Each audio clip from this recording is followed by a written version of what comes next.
I'm what the deaf, nonverbal audio classify as hard hearing, HH. Because I can communicate with hearing person without resorting sign languages or notes. I met my boyfriend, Alan, who is deaf about a year ago. I was the only person he could communicate at work with ASL, even though I only could sign basic words. Later, he began to teach me in more advanced ASL, and we found out we have so much in common in TV, movies, books, tastes with similar goals and desires in life that we became best friends that evolved into a romantic relationship. We're going strong 9 months now, and we're compatible in every area. It's the best and healthiest relationship I ever had, and I'm always excited and giddy to see him at work or when we wake up together. He feels the same, and we're talking moving each other as soon his lease is up in 3 months from now. 2 months ago, we decided to meet each other parents, which all are hearing. He's their only deaf son. Alan met mine, and it went fabulous. Then we met his parents, Irma and Paul. I thought we got along because they were smiling, gushing and laughing, but I'm beginning to believe they were putting their best masks for the sake of their son. One time on a family's birthday parties, Irma said in front of the ladies with me next to her, "It's so impressive you can talk with that speech impediment. I barely can understand you myself." She said as jokingly manner, but no one laughed. Everyone glanced at each other awkwardly, and I just stared at her. Then excused myself. At first I wasn't sure if she meant as generational ignorant way like, who's the woman in the relationship? To the gays. I didn't mention to my boyfriend because I was hoping it was only time remark. It wasn't.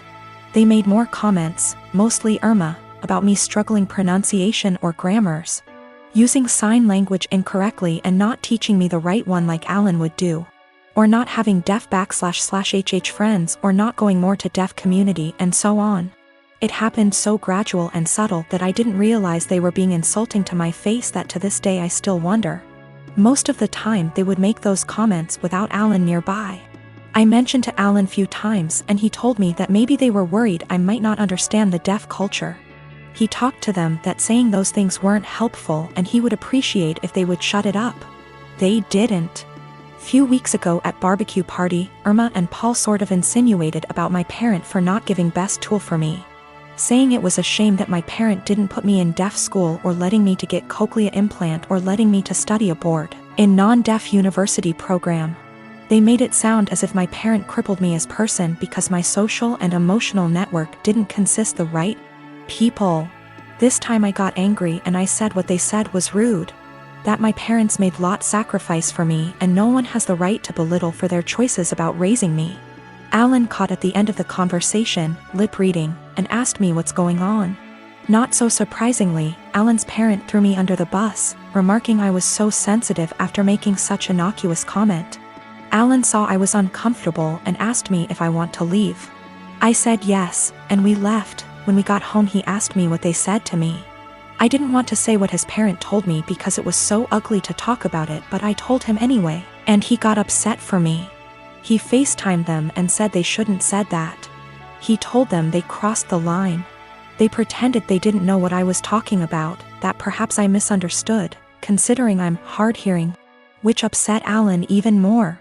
They ended arguing for a few minutes before Alan hung up. Since then, Alan has become desolate and needy. He apologized to me hundreds of times for not believing me what I said before. I told them that he has nothing to apologize because I wasn't sure if they were being snide toward me until now, and I'm not going to blame Alan for what his parents said to me. He told me he's thinking reducing contact with them, but I told Alan it wasn't necessary. He can do whatever he wants with his parent, but that I rather would not go to any of his family gathering or go his parents. He assured he would never force me or put me in that situation ever again. We're closer together than we were, but he's still sad and he no longer goes to his family gatherings or his parents. I find him staring at nothing in particular for long minutes, and his eyes, which used to sparkle, are now dim. I want to cheer him up, but I'm not so sure how to in first place. I just don't know what to do, and I don't understand why his parents are so rude toward me because I'm not completely deaf considering they aren't one. I've been with my wife for 2 years.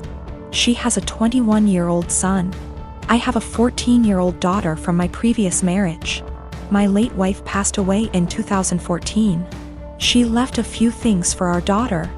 including a gold jewelry set. Her mom was devastated she didn't get to gift the set to our daughter on her wedding day. I keep it in my closet since it's expensive and my daughter is too young to have it. I'll hopefully gift it to her on her wedding. We were sitting in the kitchen when my stepson was hesitant to ask me something. We're in good terms but have our fair share of arguments. He said his fiancée was taking something from his mother's and my closet, saw the jewelry set and liked it very much. He asked if he could borrow it so his fiancée can wear it at her cousin's wedding. I found this unacceptable. I told him his fiancée had no business being in the bedroom and that the jewelry isn't mine. It's for my daughter. He asked me if my daughter will agree to let him borrow it if he talked to her. I told him not to even talk about it again. He got all pissed and said things I do not remember. When he and his fiancée were at the wedding, I discovered that the jewelry set was gone. I told my wife and we looked all over the house. I called my stepson to tell him about calling the police because I really thought someone stole the set. He said there was no need, that he borrowed it and will return it after they get back from the wedding. I yelled at him and told him to come back with it right then. I kept calling him till 12 a.m. when he told me to stop calling and that he'd bring it in the morning. I couldn't sleep that night. I felt terrible. In the morning he showed up at 10 a.m. He didn't bring it and started stalling, saying he forgot he'd bring it the next day. At this point it was clear he gifted it to his fiancée and was stalling. I got so mad I told him I will be pressing charges if he doesn't return the set today. We got into an argument. My wife said his fiancée was the one who wanted the jewelry set. But he was the one who took it and it's not even mine, it's my daughter's, which made it worse. Because I'm responsible for whatever happens to it.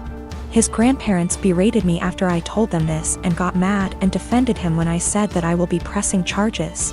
He stole and needed to be responsible for his actions. He didn't respond to my final calls, so now I've given him one last chance, and it's over.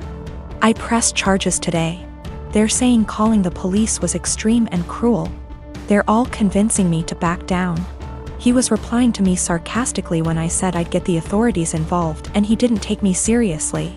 His mom said she'd try to talk to him, but I had enough of him stalling, hoping I'll just let it go, so he can make his fiancée happy. I feel like an irresponsible idiot. I can't even look at my daughter without feeling frustrated and infuriated.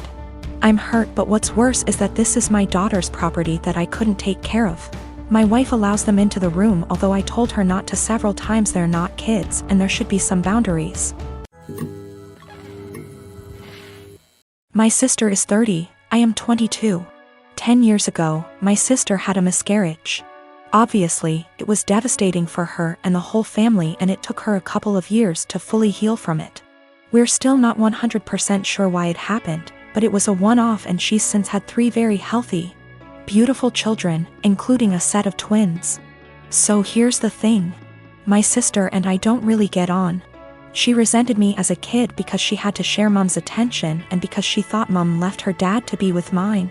Never really grew out of that resentment, and she was pretty much my biggest bully throughout childhood and my teenage years. One thing she absolutely cannot stand is when mom and I do things without her, or when mom pays more attention to me than to her.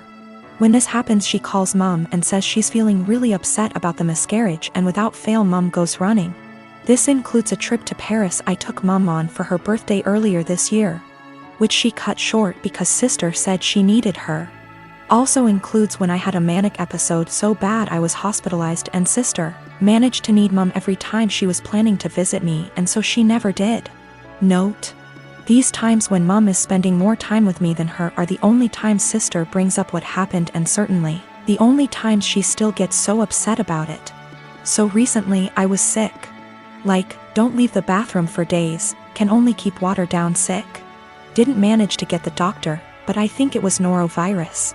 It lasted about a week. Mom was popping in daily on her way home from work to check on me and stuff. On the last day of being seriously unwell, when I felt I could eat again, mom offered to make me some soup while she was there, which I accepted. She was halfway through making it when sister called her saying she was upset about the miscarriage, and she told me I'd have to finish it myself because she had to go. I didn't say anything to mom and I finished making the soup. But I sent my sister a text saying she really needs to stop bringing it up for attention because she can't bear me getting some instead. I guess she told Mom and her dad because I'm hearing from all sides what a horrible, insensitive, selfish bastard I am, and how dare I say that to her. I understand she may still be traumatized.